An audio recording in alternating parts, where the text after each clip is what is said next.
दुनिया के 48 देशों में चुनाव एक साथ होता है, चुनाव की डेट फिक्स होती है और चुनाव भी संडे को होता है, वर्किंग डे में चुनाव भी नहीं होता।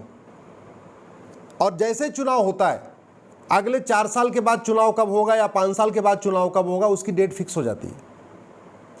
भारत में हर साल 4-5 चुनाव होता है, कभी पार्षद का होता रहेगा, फिर प्रधान का होता रहेगा, फिर विधानसभा का होता रहेगा, फिर लोकसभा का आ जाएगा।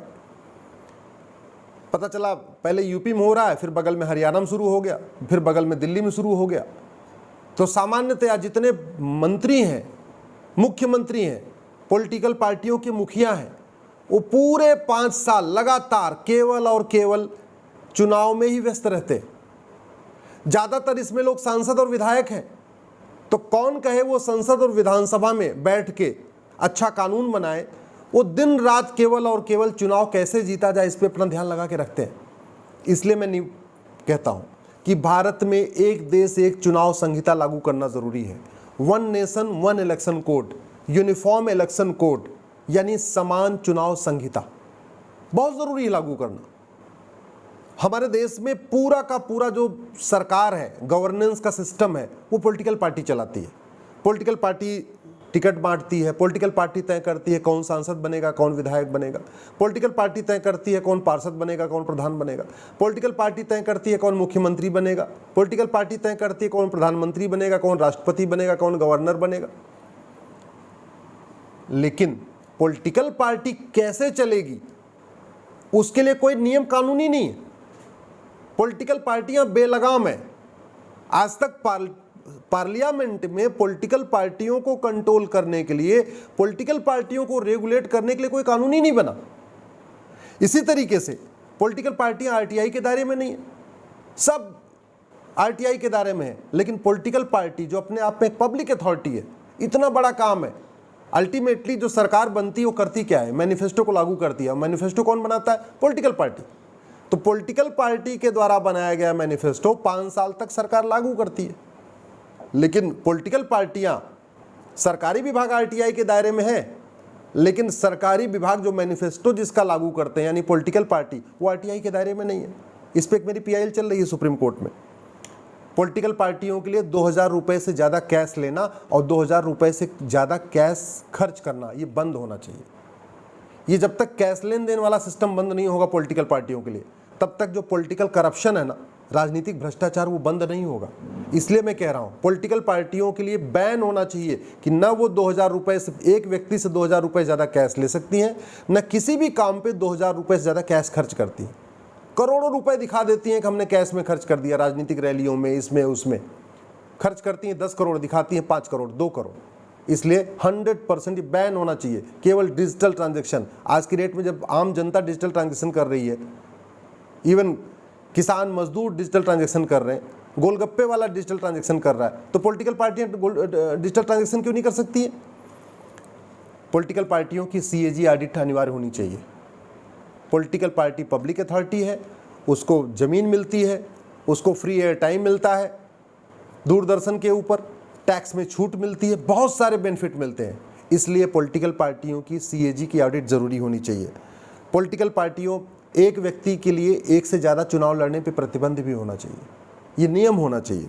और जो पॉलिटिकल पार्टी या जो पॉलिटिशियन जाति, भाषा, क्षेत्र का जहर घोले, जाति के आधार पे अगड़ा बनाम पिछड़ा करे, भाषा के आधार पे बंगाली बनाम हिंदी करे, क्षेत्र के आधार पे गुजराती बनाम महाराष्ट्रियन करे या तमिल बनाम बंगाली करे, ऐसे पॉलिटिकल पार्टियों की मान्यता रद्द करने का प्रावधान करना पड़ेगा। तब जाके ये जाति, भाषा, क्षेत्र का जहर घुलेगा। नहीं तो ये पॉलिटिकल पार्टियां जोड़ने का नहीं काम कर रही हैं, केवल तोड़ने वाला काम कर रही हैं। इसी तरीके से आज की डेट में वोटर लिस्ट बिल्कुल अलग अलग है।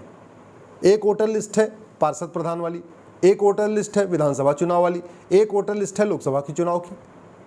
पूरे साल सरकारी टीचर, सरकारी महकमा केवल इसी काम में लगा रहता है, वो केवल वोटर लिस्ट को अपडेट करता रहता है। क्यों? जब व्यक्ति खुद जाके अपना बर्थ सर्टिफिकेट बनवा सकता है, खुद जाके अपना मैरिज सर्टिफिकेट बनवा सकता है, तो खुद जाके अपनी वोटर आईडी नहीं बनवा सकता है क्या? इस समय पोस्ट ऑफिस के पास कोई काम नहीं बचा हुआ है, सब कुरियर ने छीन लिया। इस समय पोस्ट ऑफिस खाली पड़े हुए हैं, कोई काम नहीं पोस्ट ऑफिस में। पोस्ट ऑफिस को वोटर रजिस्ट्रेशन का नोडल सेंटर बना दीजिए। हर गांव में पोस्ट ऑफिस है, ऐसा कोई गांव नहीं है जहां पोस्ट ऑफिस नहीं है। और गांव वालों को पोस्टमैन गांव वालों को जानता है, गांव वाले पोस्टमैन को जानते हैं। जिसको अपना वोटर आईडी बनवाना होगा अपने पोस्ट ऑफिस में जाएगा, वहां से अपना वोटर आईडी बनवा लेगा। इसलिए मैं कह रहा हूं कि जो ये पोस्ट ऑफिस है ना, इसको वोटर रजिस्ट्रेशन के लिए वोटर लिस्ट का नोडल सेंटर डिक्लेयर कर देना चाहिए। इसी तरीके से कंपलसरी वोटिंग बहुत ज़रूरी है। 18 साल के बाद आपको वोटिंग का राइट मिल रहा है तो कुछ टर्म्स कंडीशन तो होनी चाहिए ना। सरकार अगर किसी को कुछ देती है, बिजली देती है, तो भी कहती है भाई देखो बिजली मिसयूज़ मत करो। पानी भगवान देता है, फिर भी सरकार कहती है पानी को मिसयूज़ मत करो। एयर पोल्यूशन के लिए कानून है, वाटर पोल्यूशन के लिए कानून है, नॉइज़ पोल्यूशन के लिए कानून है, बिजली के लिए कानून है, हवा के लिए, सबके लिए कानून है। लेकिन वोटिंग के लिए कोई कानून ही नहीं है। वोटिंग को फंडामेंटल ड्यूटी डिक्लेयर कर देना चाहिए। जैसे वोटिंग का राइट फंडामेंटल राइट है, वैसे वोट करना फंडामेंटल ड्यूटी होना चाहिए। और जो आदमी वोटिंग न करे, अपने फंडामेंटल ड्यूटी का वायलेशन करे, उसके खिलाफ कुछ कार्रवाई होनी चाहिए। दुर्भाग्यवश हमारे संविधान में फंडामेंटल ड्यूटी है, लेकिन फंडामेंटल ड्यूटी जो अपनी नहीं निभाता उसके लिए कोई कानून नहीं है। फंडामेंटल राइट के वायलेशन पे तो आप कोर्ट जा सकते हैं कि भाई फंडामेंटल राइट वायलेट हो रहा है। जो आदमी अपनी फंडामेंटल ड्यूटी नहीं निभा रहा है उसके लिए क्या होना चाहिए? उसके लिए भी सरकार को कानून बनाना चाहिए। इसलिए मैं कह रहा हूँ, देश में, दुनिया के कई देशों में कंपलसरी वोटिंग है, वहाँ कानून है। भारत में भी कंपलसरी वोटिंग के लिए कानून बनाना चाहिए। और जब सबसे इंपॉर्टेंट ये है, one nation one election. One nation one election हो जाए, इस देश का विकास बहुत तेज़ी के साथ बढ़ जाएगा।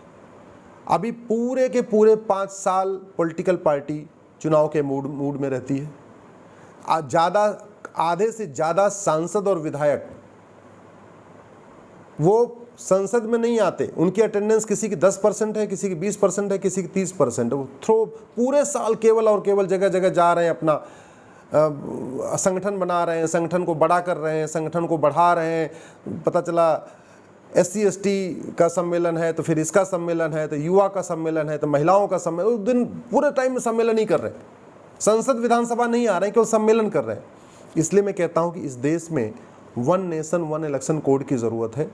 एक तो पहली बात, जो कानून बना था 1951 में, ये रिप्रेजेंटेशन ऑफ पीपल एक्ट, वो उस समय के लिए ठीक रहा होगा 1991 में। आज की डेट में बिल्कुल बेकार हो चुका है। और इसी बेकार होने का नतीजा है कि जो लोग खुलेआम कहते हैं 15 मिनट के लिए पुलिस हटा लो, हिंदुस्तान से हिंदुओं को ख़त्म कर दूंगा, वो भी विधानसभा में बैठे हुए।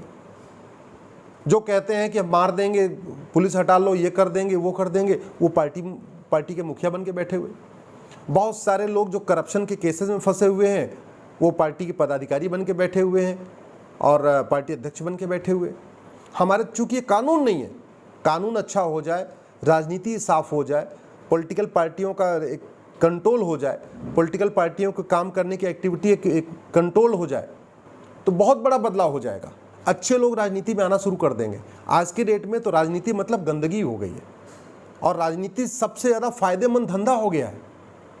इसीलिए सब राजनीति में कूदे चले आ रहे हैं। ईमानदार लोग राजनीति से बाहर निकलते चले जा रहे हैं और गंदे लोग राजनीति में कूदते आ रहे हैं। इसका सबसे बड़ा एग्जाम्पल आपको मैं बताऊं, अगर आप पहले के नेताओं की क्वालिटी और आज के नेताओं की क्वालिटी देखिए। ऐसा नहीं कि डॉक्टर अंबेडकर जैसे लोग भारत में पैदा नहीं हो रहे, सरदार पटेल जैसे लोग भारत में पैदा नहीं हो रहे, या शास्त्री जी जैसे लोग भारत में पैदा नहीं हो रहे, या श्यामा प्रसाद मुखर्जी जी जैसे लोग भारत में पैदा नहीं हो रहे हैं। पैदा, लेकिन पॉलिटिकल सिस्टम इतना गड़बड़ हो गया है, इतना ज़्यादा वोट तंत्र और नोट तंत्र हावी हो गया है, ईमानदार दूर होते चले जा रहे हैं, गंदे लोग राजनीति में आते जा रहे हैं। समाधान इसका यही है, one nation one election code, यानी एक देश एक चुनाव संहिता, यूनिफॉर्म इलेक्शन कोड यानी समान चुनाव संहिता। आशा करता हूं सरकार इस पर ध्यान देगी और बहुत जल्द भारत में one nation one election code बनेगा। वीके न्यूज, राष्ट्र के नाम।